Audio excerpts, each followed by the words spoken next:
Il y a eu déjà Guerre civile en Espagne, il y a eu la photo, il y a eu photojournalisme, il y a eu littérature, il y a eu Dieu sait quoi encore. Une partie de la chose, donc c'est un cycle de journées d'études et l'année prochaine c'est le colloque, donc le grand numéro de 3 jours.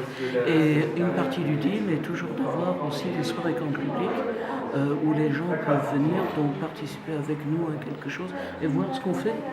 Parce que dans nos difficultés, il y a peut-être les gens ne viennent pas très facilement à l'université.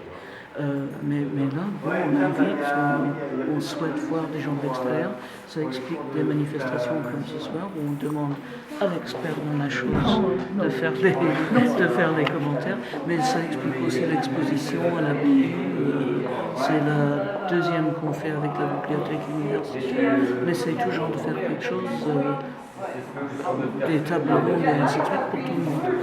Donc demain, il y a un événement aussi à l'Université du Havre qui est consacré à... C'est l'événement scientifique, universitaire, mais là aussi, on aime bien avoir des gens de l'extérieur qui viennent. Ça, c'est déjà produit. On a fait des soirées grand public et le lendemain, à la journée d'études, il y a du monde.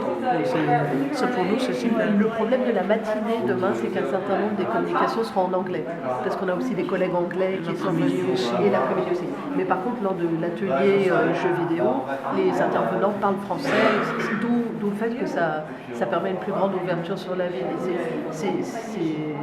Moi, je trouve ça à la fois remarquable et vraiment bien. C'est ce que toutes les universités devraient faire, d'essayer d'ouvrir à ce point ce qu'on fait à l'université sur la ville pour que le plus possible de citoyens en fait, puissent venir voir.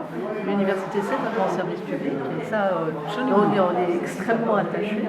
Et une des meilleures façons de comprendre à quoi sert la recherche que l'on peut faire sur ces sujets, c'est justement de voir que c'est lié à des choses que les gens font tous les jours sans se rendre compte qu'ils le font. Par exemple, qu'ils débattent effectivement quand ils ont vu un film et qu'ils se disent comment ça se fait que je vois ici le genre de scène que je n'ai pas vu ailleurs. Au contraire, j'ai déjà vu cette scène-là dans d'autres films. Qu'est-ce qui fait que dans ce film-ci, ça m'apparaît différemment? Ou en quoi est-ce que le fait de parler de la torture ou de parler de l'assaut sur une maison, en quoi est-ce que ça m'interpelle? Et lorsqu'ils viennent à des manifestations plus scientifiques, comme celle que Claire organise demain et qu'on a demain, ou lorsqu'ils entendent des photojournalistes qui expliquent ce que c'est d'être vraiment dans le conflit. Il y a 2 ans, Claire avait invité, elle l'a dit modestement tout à l'heure, mais vraiment des grands photojournalistes au-dessus de Mediapart. On a eu Mediapart, on a eu donc Alain Keller qui revient pour la 3e fois à la table ronde, qui est membre du GRIC aussi. Il est devenu membre du GRIC. Oui, c'est bien. Bon, on a de la chance aussi parce qu'on a des contacts avec... c'est des amis qui connaissent des amis. Oui, des amis qui connaissent. Et c'est comme ça que ça marche. Il y a aussi un grand réseau de solidarité. Oui. Mais effectivement, c'est très important d'entendre des journalistes qui vous parlent de la façon dont ils couvrent, par exemple, une guerre à un moment donné. Et puis comment on leur dit, à un moment donné, la rédaction leur dit « Non, mais là, on a assez parlé de ce conflit. Tu vas aller ailleurs parler d'autres choses. » Et s'ils disent « Mais non, là, je veux faire un suivi sur le mois d'après. Qu'est-ce qui se passe ?» Eh bien, comment il y a d'autres logiques qui entrent aussi en ligne de compte. Est-ce que ça va se vendre, etc. Et que c'est vrai qu'il ne faut pas perdre de vue. Ces logiques-là existent pour les journaux, pour les films, pour les livres. Et que parfois, il ne faut pas perdre de vue qu'une partie de l'information qu'on reçoit ou des histoires qu'on nous raconte sont aussi cadrées par ces questions-là. Et c'est à nous de le critiquer, de le mettre en scène. Et est-ce que vous pouvez nous faire une rapide analyse du film qu'on a vu aujourd'hui sur la traque qui a duré pendant 10 ans quand même d'Oussama Ben Laden, enfin un film dont on n'a que des témoignages anonymes. Alors est-ce que... Oui. Disons que c'est ce que je dirais, c'est que moi je trouve ce film dérangeant pour différentes raisons, mais principalement pour le début et les longues scènes de torture. Je les trouve dérangeantes parce que moi j'associe ces supplices à d'autres épisodes, d'autres guerres, y compris des guerres coloniales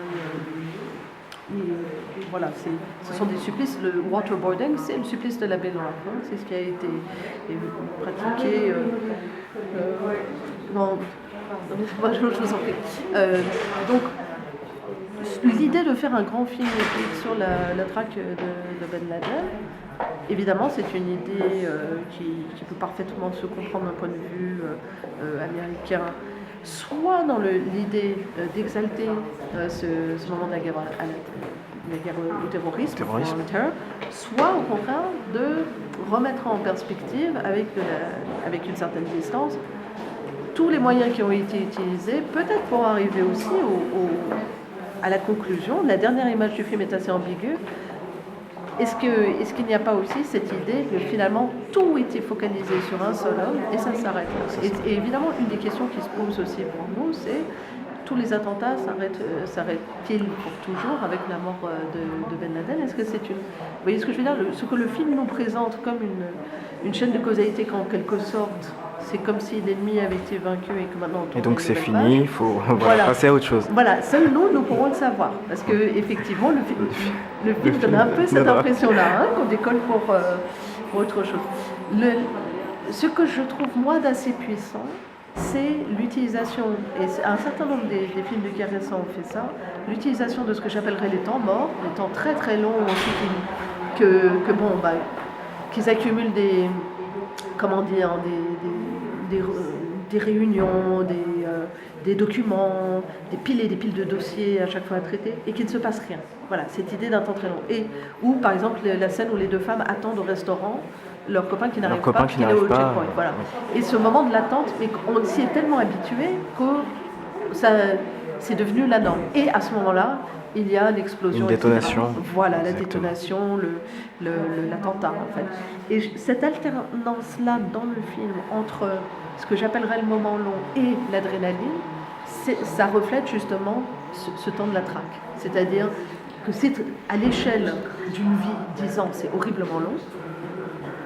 À l'échelle de l'histoire, c'est rien du tout. Et qu'évidemment, les deux... L'alternance de ces temps-là, entre les moments où on se dit que rien ne se passera jamais et les moments où, notamment l'héroïne du film, se dit « ça y est, je le tiens », c'est ça qui en fait un film d'aventure. Et un film, je dirais, qui joue assez bien sur ces mêmes ressorts chez le public. Le fait que les choses se passent quand on ne s'y attend plus. Et vous ne trouvez pas que c'était... la durée était assez longue entre le moment où il y avait les scènes de torture avec les personnes, les complices, mais finalement la vraie piste, elle a été trouvée auprès de quelqu'un qui se trouvait dans le pays qui n'était pas du tout occupé et qui, après... Voilà, alors ça, moi j'en suis déjà convaincue. La question c'est, est-ce que le film met vraiment bien ça en scène? Est-ce que la plupart des spectateurs en quittant ce film vont se dire mais ils ont torturé comme ça pendant... parce qu'évidemment, à un moment donné, on nous donne des statistiques. Oui.